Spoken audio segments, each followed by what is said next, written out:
고자질쟁입니다. 아내에게 미주알, 고주알 다 보고하는 남편입니다. 뭐 이런 남자가 있습니까?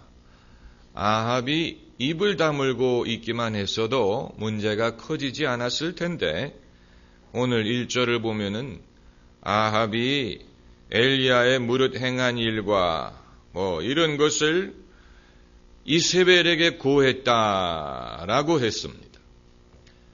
아내에게 쩔쩔매는 남편의 모습을 여기에서 보게 되는데 여러분 남편이 집에 오셨을 때 말씀을 많이 하시는지 적게 하시는지 알 수는 없지만 혹시 말씀이 많지 않다고 그것을 나쁘게만 생각하면 안 됩니다. 침묵도 쓸 때가 있습니다. 침묵이 금이라는 말이 괜한 말이 아닙니다. 여러분의 아들이 장가를 갔는데 며느리에게 매일 미주알, 고주알 다 고자질한다고 한번 상상을 해보세요. 여러분 어머니와 얘기한 내용까지도 다 일일이 고한다고 생각을 해보세요. 그것도 예수님을 안 믿는 며느리에게 여자 앞에서 무력이라기보다는 무력화된 남자의 모습을 오늘 본문에서 보게 됩니다. 첫째는 아합 왕이 자기 아내 이세벨 앞에서 쩔쩔매는 모습을 보게 되고, 둘째는 이스라엘 최고의 선지자 엘리야가 850명의 우상 선지자들과 맞짱을 떠가지고 이긴 사람입니다. 엄청난 영적인 권세가 있는 것으로 생각되었던 인물인데 이세벨의 말 한마디에 기가 죽어서 마치 개가 꼬리를 감추고 도망하는 식으로 엘리야가 도망하지 않습니까? 9절을 보면은 저가 이 형편을 보고 일어나 그 생명을 위하여 도망했다.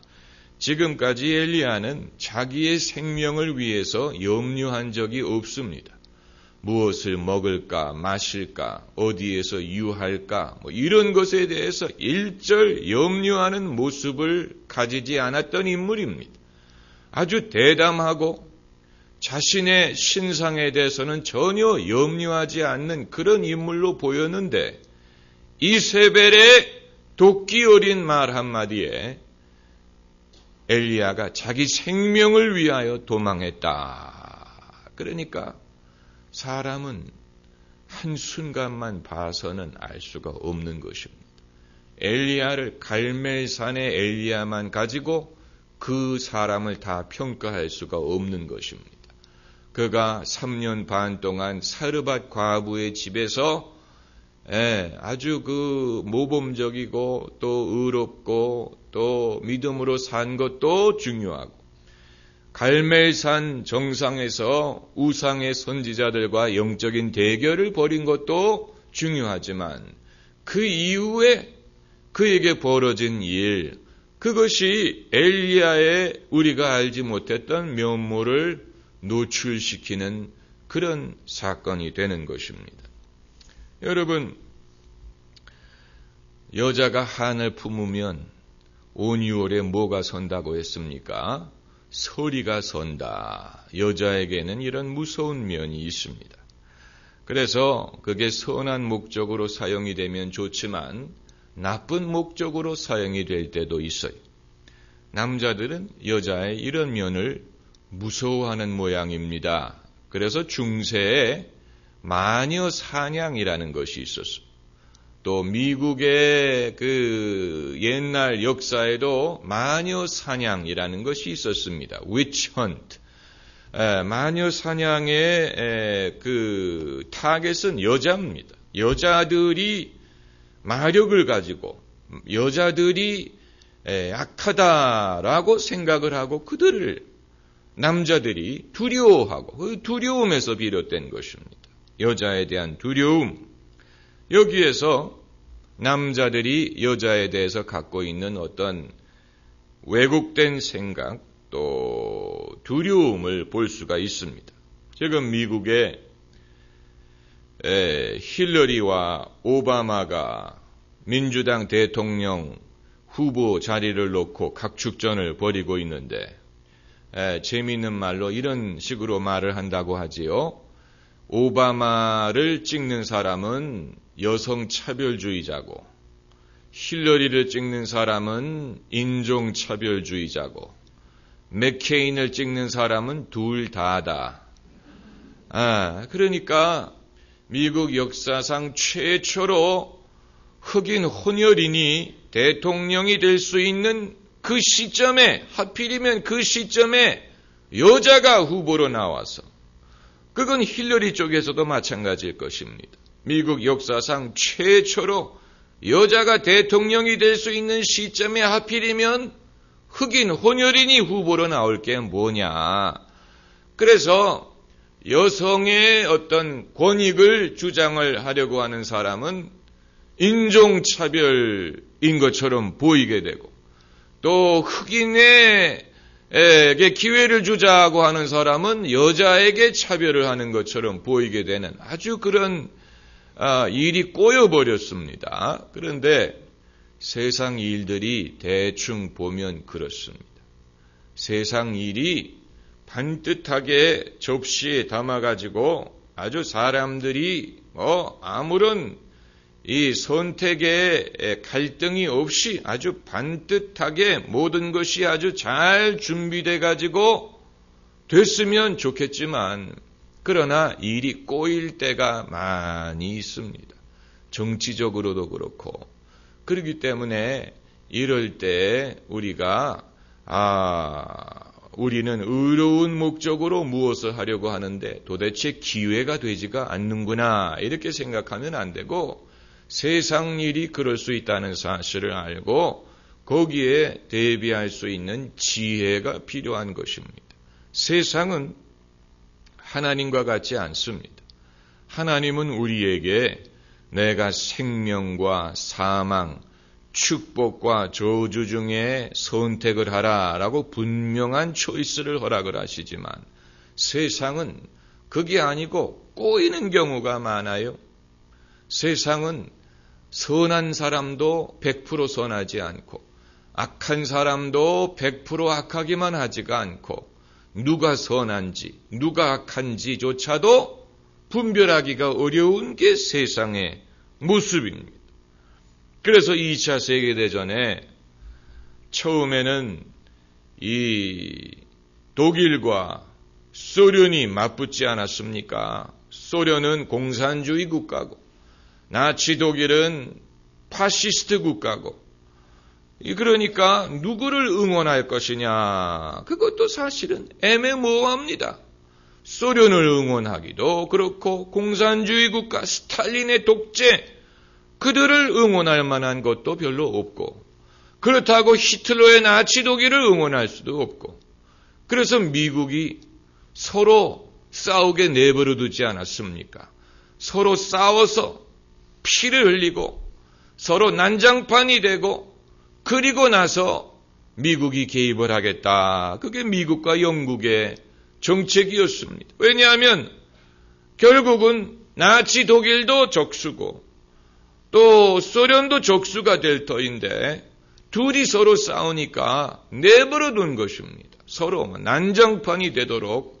그런데 이와 같이 전쟁이든 정치적인 상황이든 한쪽은 100% 옳고 한쪽은 100% 그른 것이 아니고, 어떤 경우에는 이게 어느 쪽이 옳은 것인지조차도 판단하기가 어려울 때가 많이 있습니다. 그럴 때는 정치인들이나 국가들이 옳고 그른 것을 기준으로 삼지 않고 자기에게 유익한 것을 선택의 기준으로 삼습니다. 이제 그게 세상의 현실입니다.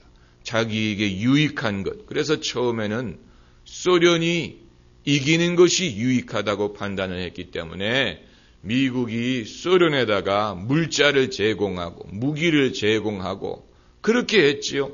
그러나 동시에 전쟁에 개입을 해주지 않은 것은 소련도 어느 정도는 코피가 터질 것을 바랬기 때문에 그렇습니다. 이 세상 일이 그렇습니다. 그렇기 때문에 이제 미국의 상황도 꼬이고 있지요. 꼬이고 있습니다. 정말로 우리는 세상 일에 대해서 성 어거스틴이 고민한 것이 바로 그것입니다. 성 어거스틴은 로마 시대 사람입니다. 로마 시민, 로마 사람이지요. 그는 로마가 기독교 국가가 되고 또 교회가 성장하고 그러면서 뭔가 여기에 하나님의 큰 역사가 이루어질 것을 기대했는데 그 로마가 야만족들의 침략을 받아서 무너지는 것을 보았습니다. 야만족들이 북쪽에서 글도 없고 문화도 없는 야만족들이 쳐들어와서 어떻게 기독교 제국인 로마 제국을 쓰러뜨릴 수 있느냐. 처음에는 어거스틴이 이것을 가지고 당혹하고 심히 고민을 했습니다.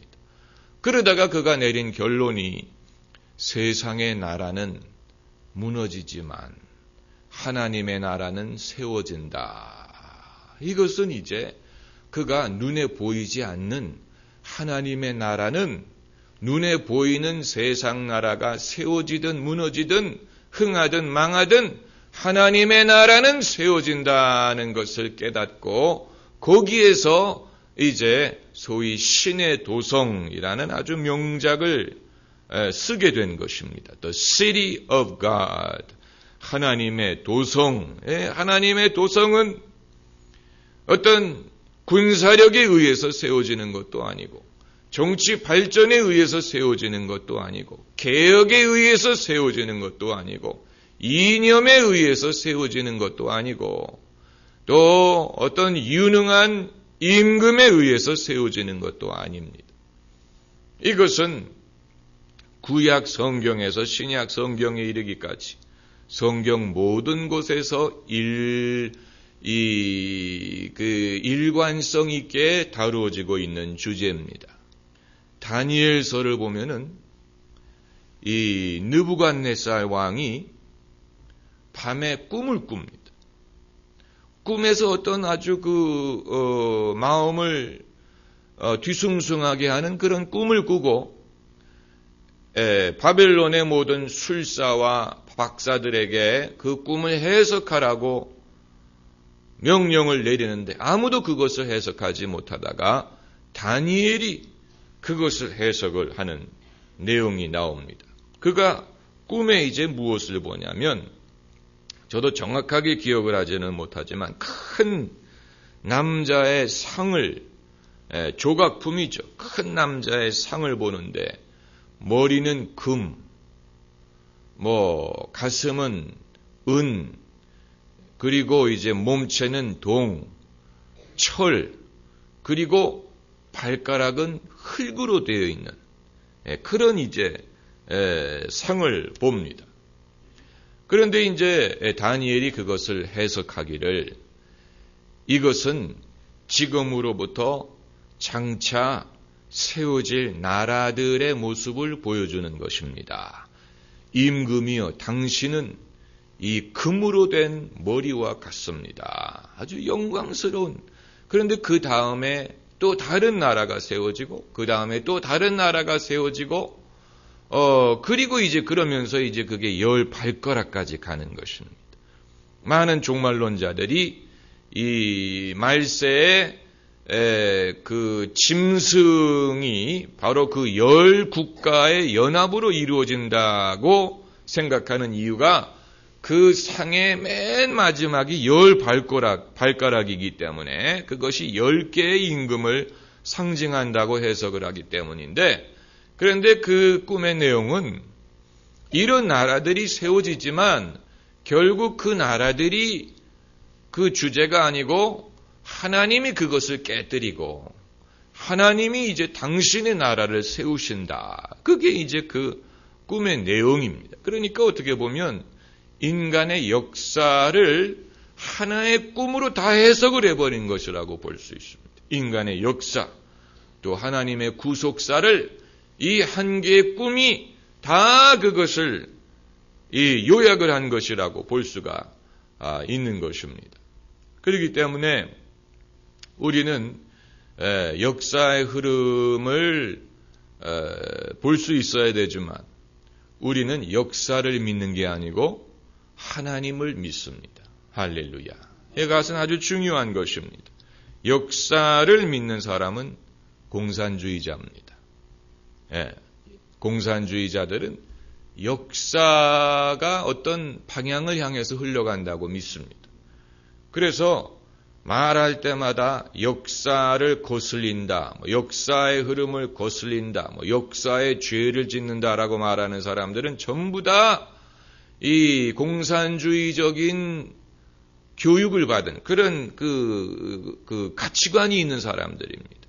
그들은 역사라는 것이 마치 인격이 있는 것이라고 생각을 합니다. 역사가 어떤 방향을 향해서 흘러간다고 그들은 믿습니다. 그래서 그들은 하나님을 믿는 게 아니고 역사의 흐름을, 역사가 뭔가 이 방향을 향해서 유토피아를 향해서 흘러간다고 그들은 믿습니다. 그러나 우리는 역사를 믿는 게 아니고 역사를 주관하시는 하나님을 믿지요.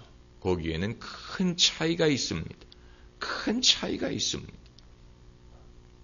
그런데 이제 이세벨이 엘리야를 저주한 것은 이것은 주술적인 행위입니다. 2절에 이세벨이 사자를 엘리야에게 보내어 이르되 내가 내일 이맘때에는 정녕 내 생명으로 저 사람 중 한 사람 생명 같게 하리라. 아니하면 신들이 내게 벌 위에 벌을 내림이 마땅하니라 한지라. 이것은 저주임과 동시에 주술적인 행위입니다. 주술적인 행위. 이방 종교에는 주술 신앙이 많이 있습니다. 아프리카의 주술 신앙이 발달했습니다. 그래서 그것이 흑인 노예들과 함께 남아메리카로 건너왔습니다. 그래서 남아메리카에도 주술 신앙이 엄청나게 유행을 하고 있습니다. 브라질의 자네이로 그 해변가를 아침에 가보면은 간밤에 주술사들이 촛불을 켜놓고 주술 행위를 한 그 흔적이 그렇게 남아있다고 합니다. 해변가에 그렇게 태웠던 촛불이 많이 발견이 된대. 그만큼 남아메리카에 주술신앙이 유행을 합니다. 또 널리 알려진 대표적인 주술신앙이 부두교입니다. 부두교. 들어보셨지요? IT가 그 부두교의 그 대명사가 아닙니까? 그런데 그 부두교가 IT 섬에서 시작된 게 아니고 아프리카에서 건너왔어요. 아프리카에서 건너와가지고 그것이 이제 미국에도 들어가 있습니다. 주술신앙이라는 것은 뭐냐? 주술신앙은 주로 저주를 거는 것입니다. 얼마나 무섭습니까? 주술신앙을 움직이는 인간의 동기는 미움이라는 것입니다. 누가 미운 것? 자기의 적이 원수가 있어요. 그래서 그 원수가 잘못되기를 기원하는 것이 주술이에요. 누구에게 주술을 거는 것입니다. 왜 성경이 미움이라는 것을 죄악시하고 사랑의 능력을 강조하는지 여러분 아시겠지요? 하나님은 사랑을 통해서 역사하시지만 마귀는 미움을 통해서 역사합니다. 그런데 이 주술신앙이라는 것은 역사가 깊습니다. 성경에도 나옵니다.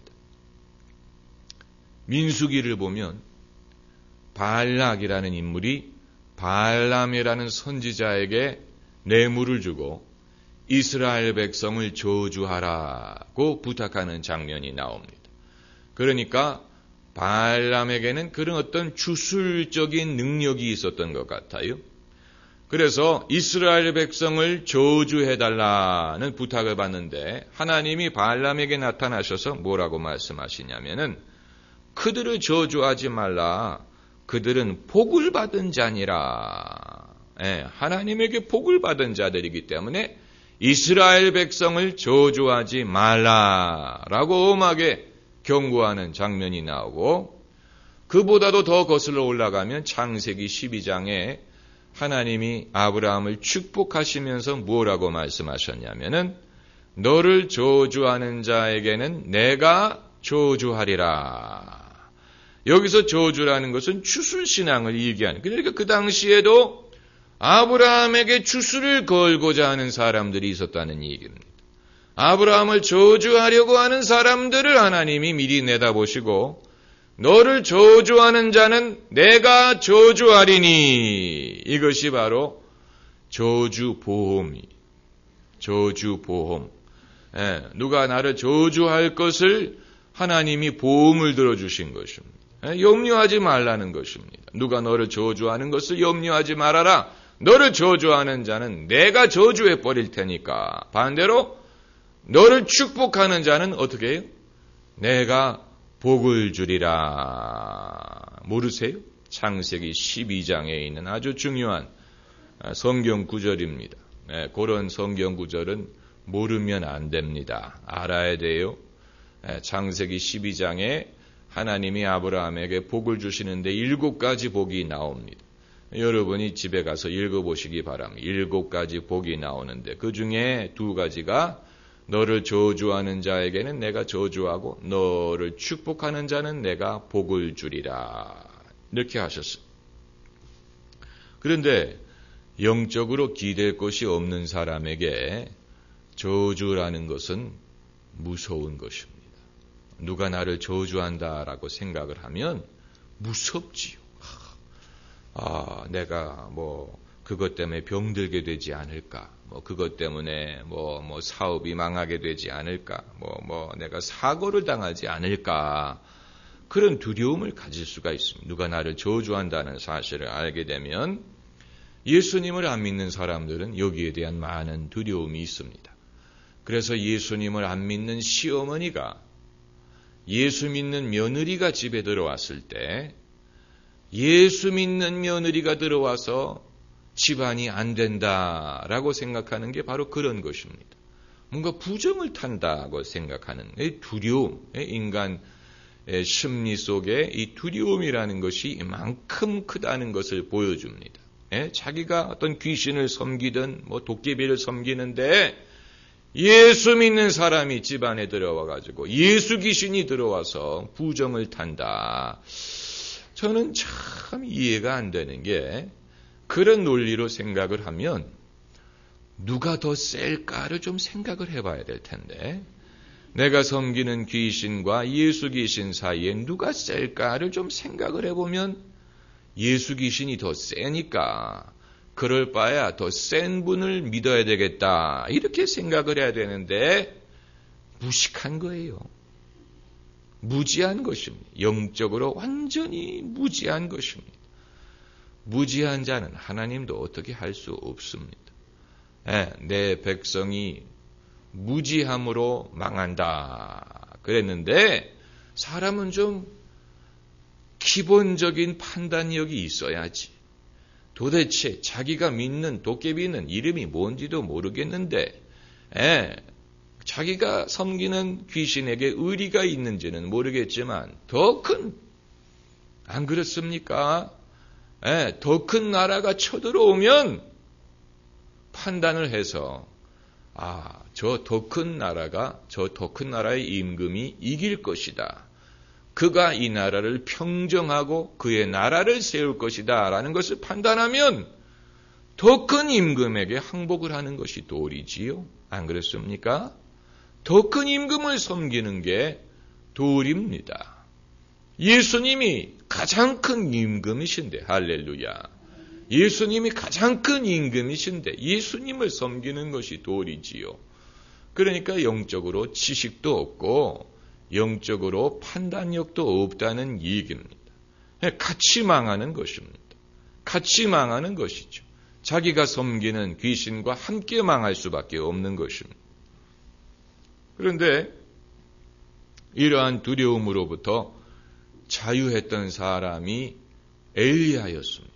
제가 2주 전에 주일 설교에 신본주의적인 세속주의자라는 제목으로 엘리야에 대해서 설교를 했습니다. 혹시 못 들어보신 분은 CD로 들어보시기를 바랍니다.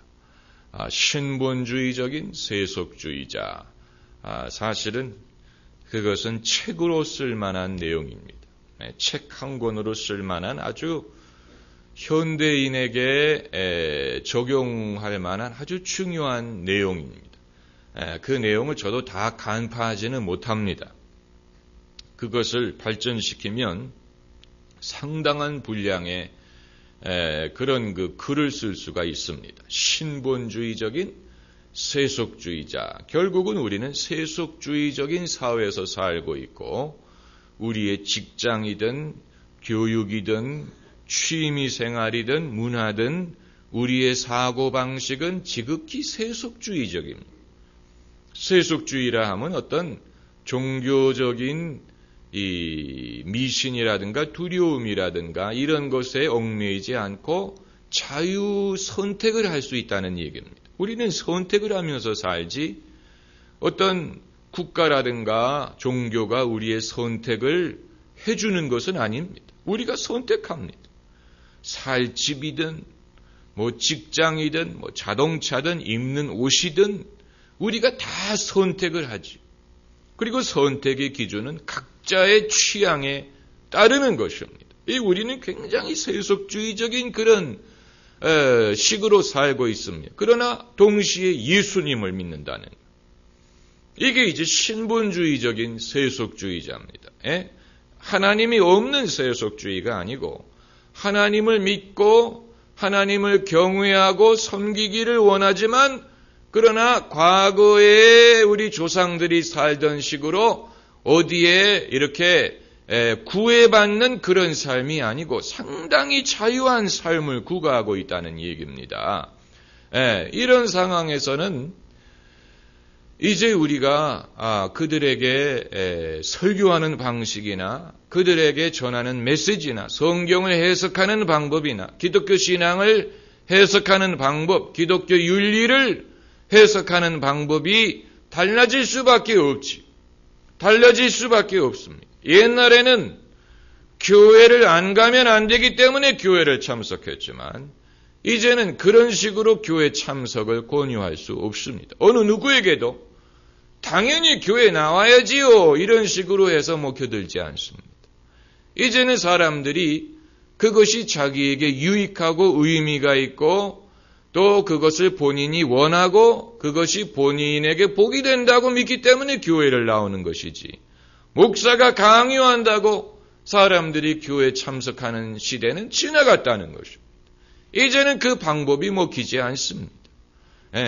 하나님을 믿고 섬기는 것도 당연히 믿어야지요. 하나님 당연히 믿어야지요. 이런 식으로 말해가지고 사람들이 받아들이는 것이 아니고 거기에서 이제 누가 하나님이냐, 신앙이 왜 필요하냐, 유익하냐, 또 그것이 내가 젊었을 때, 내가 건강할 때, 내가 형통할 때에도 하나님을 믿고 따라야 될 필요가 어디에 있느냐.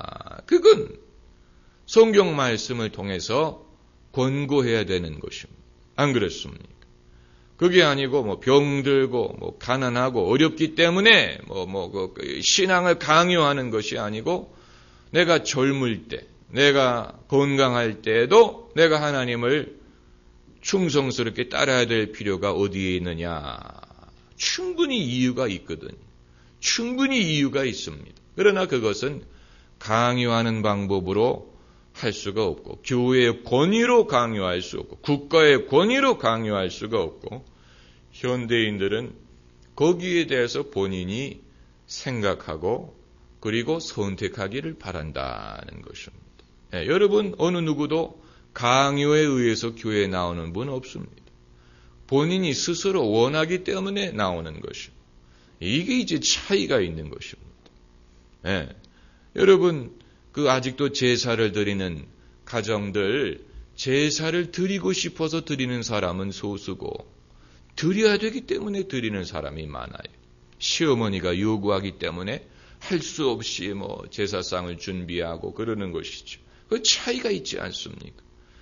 차이가 있습니다. 하나님은 그런 식으로 어떤 강요나 두려움에 의해서 역사하시는 분은 아니라는 것입니다. 그렇다면 은혜든 성령이든 또 기쁨이든 이런 것이 필요가 없게 되겠지요. 그런데 그랬던 엘리야에게, 그렇게 담대했던 엘리야에게 연약한 부분이 있었습니다. 그것을 이세벨이 발견했습니다. 이세벨은 참 대단한 사람이에요. 이 시라서 그런지 모르겠지만 이세벨이 자기가 등용한 선지자 850명이 다 죽었거든요. 그런데도 기가 죽지를 않았어요. 그런 웬만한 사람 같으면 내가 졌다.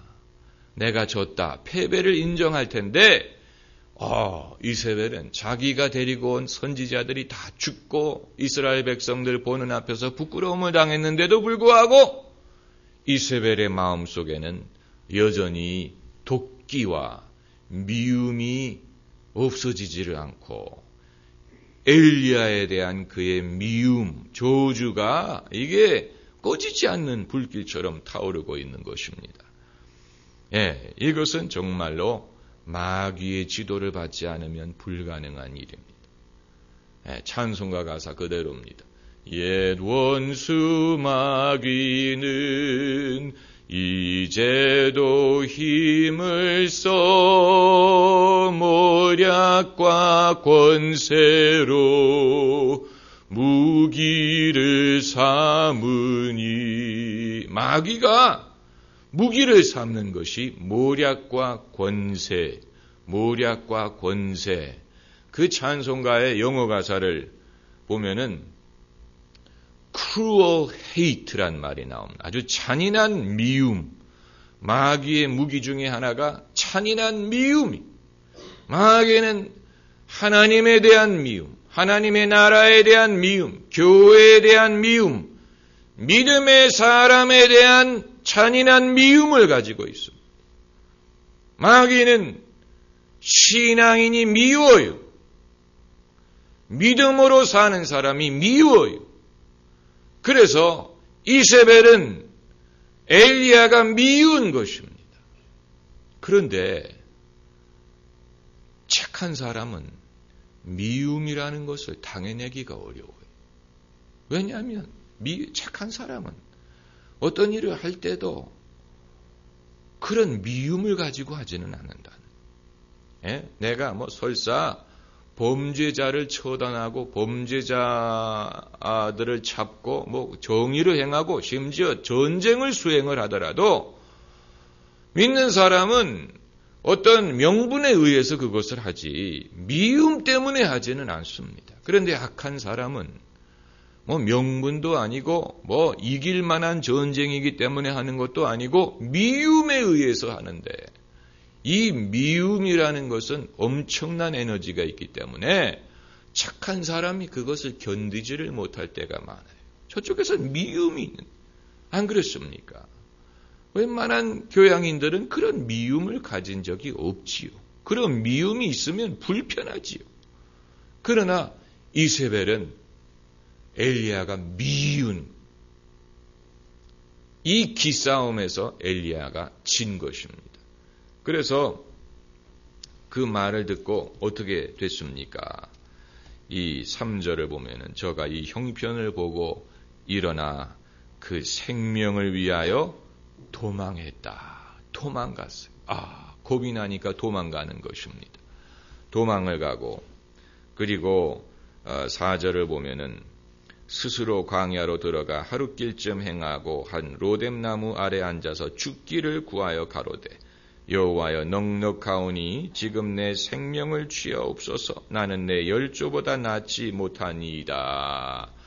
엘리야의 심리적인 변화가 일어납니다. 그런데 이것을 말하기 전에 영적인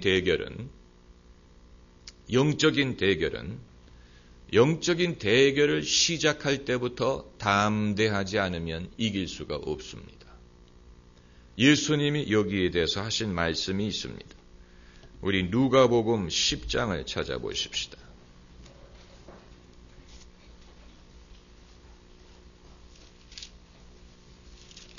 누가복음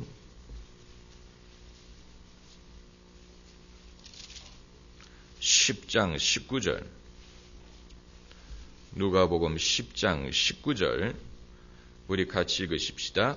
내가 너희에게 뱀과 전갈을 밟으며 원수의 모든 능력을 제하여 권세를 주었으니 너희를 행할 자가 결단코 없으리라. 뱀과 전갈과 맞서려면 밟아야 됩니다. 아주 강력한 방법으로 해야 됩니다. 영적인 싸움은 뱀과 전갈을 밟는 그런 마음으로 할 때에 권세가 나타나게 돼 있습니다. 그런데 중립적으로 하면 권세가 나타나는 게 아니고 오히려 뱀과 전갈이 무서워서 도망을 갑니다. 이게 영적인 전쟁을 하는 방법입니다. 영적인 전쟁은 중립에 놓고 하면은 안 됩니다. 뱀과 전갈을 밟는 그런 담대함으로 해야만 권세가 나타납니다. 예수님이 우리에게 권세를 주셨는데 그 권세가 아무 때나 나타나는 게 아니고 내가 뱀과 전갈의 머리를 밟는 그런 담대함으로 나설 때 그 권세가 제대로 나타날 수가 있는 것입니다. 할렐루야. 상당한 에너지와 상당한 담대함이 필요합니다. 그러지 않고 뒤로 물러서기 시작하면 그 권세는 물 건너갑니다. 적어도 그 싸움은 지는 것입니다. 엘리야가 그랬습니다. 그런데 오늘 본문을 유심히 보면 하나님이 그런 엘리야를 나무라지 않았습니다. 그게 이상한 면입니다. 하나님이 엘리야에게 너는 남자가 돼가지고 선지자가 돼가지고 그게 뭐냐 창피한 줄 알아라 뭐 이런 말씀을 하실 것 같은데 하나님이 1절 엘리야를 탓하는 말씀을 하시지 않고 그 대신 어떻게 하셨습니까?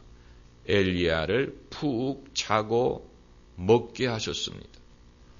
이것이 인간이 탈진에서부터 벗어나는 길입니다. 그러니까 엘리야는 그동안의 그 긴장에 의해서 탈진 상태에 빠진 것입니다. 엘리야가 우리와 성정이 같다고 말하는 이유가 여기에 있습니다. 지금까지는 엘리야가 슈퍼맨처럼 보였어요. 3년 반 동안 사르밧 과부의 집에서 그야말로 아주 초라하게 살 때도 꿋꿋하게 그것을 잘 인내했고 그리고 갈멜산에서는 그야말로 슈퍼맨과 같은 불의 종이 되었습니다.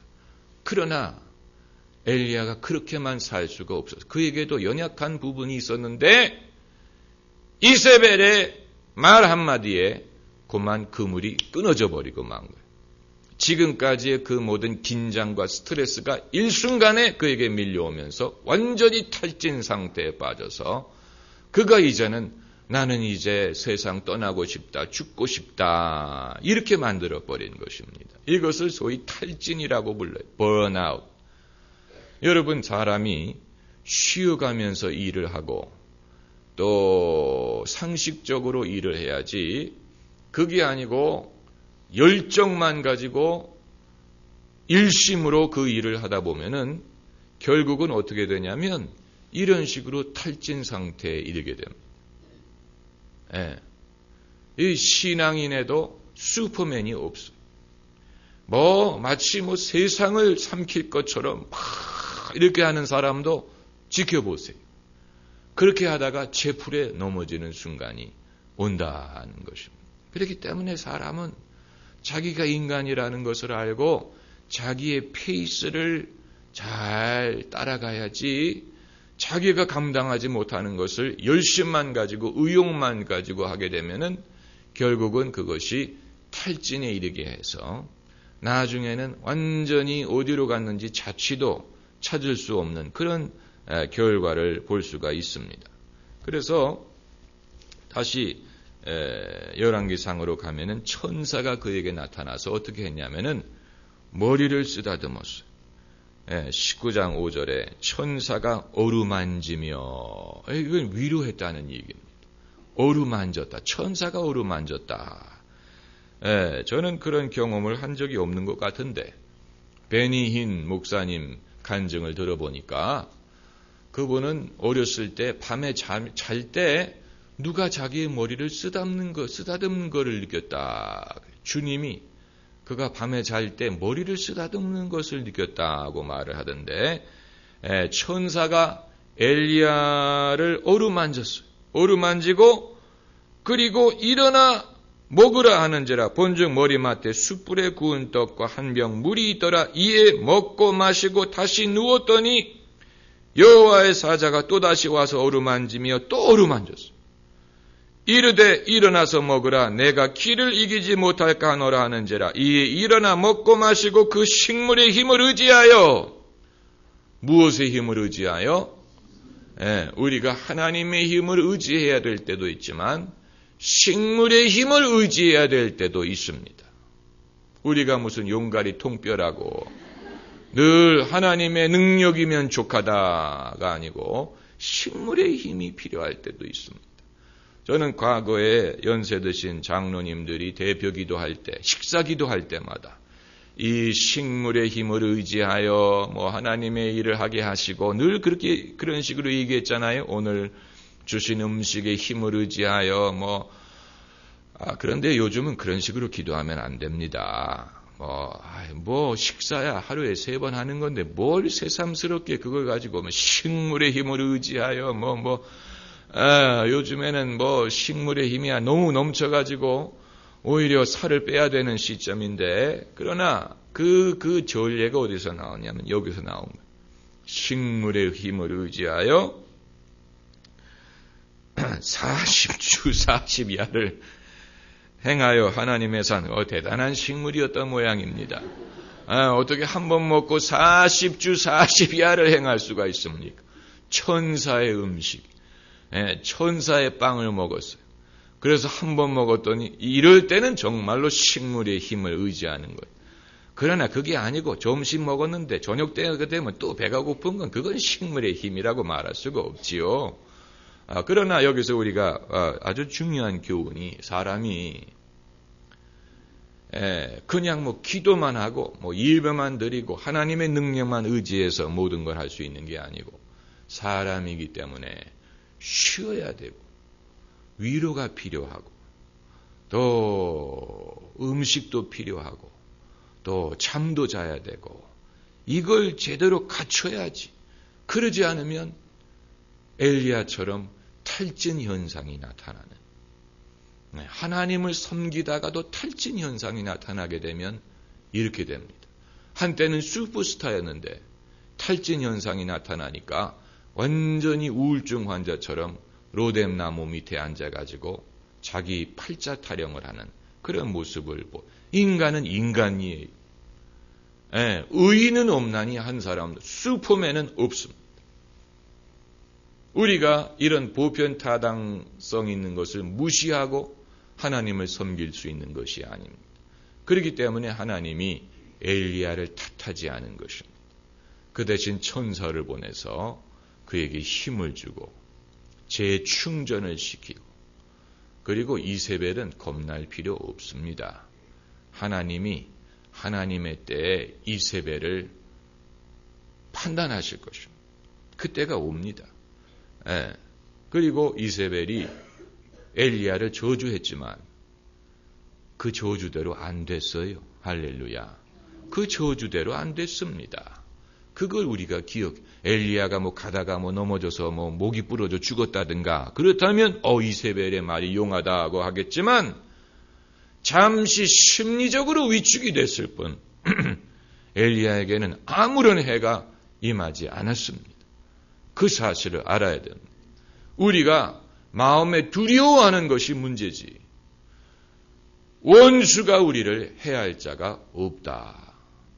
그것을 믿어야 되는 것입니다. 할렐루야. 한번 따라해 보세요. 나를 해할 자가 결단코 없으리라. 한 번 더. 나를 해할 자가 결단코 없으리라. 내가 너희에게 뱀과 전갈을 밟으며 원수의 모든 능력을 제어할 권세를 주었으니 결단코 아무도 너희를 해할 자 없으리라. 할렐루야. 말씀대로 이루어질 것입니다. 할렐루야. 기도하십시다.